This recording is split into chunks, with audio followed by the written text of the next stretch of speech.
loader machine, where I manually loaded each part in there. It's very repetitive. You're standing in one spot for 10 hours a day. Your feet hurt, your legs hurt. Coming over here, you're able to move around a little bit more. You're not doing the repetitive motion.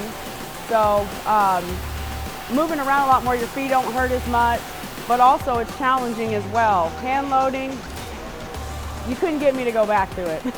So prior to using these robots in general, a lot of manual labor goes into getting the parts loaded in and out of the machine. So, you know, I'm bending over, I'm leaning inside the machine. My hands are getting close to a lot of the inner workings of the machine. So a lot safer with the robots involved. You know, I'm not inside the machines near as often. That's down 90%.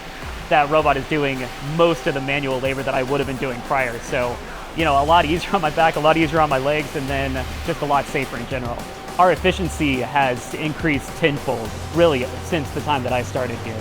And it's cool to see that we're able to get so much more done. And so looking into the future, I don't see why we wouldn't look into more of these and really continue down that path. After we got the first cobot up and running, we set a job up, and within 2 days, we knew that we needed to get another one. We had completed 3 jobs in 2 days.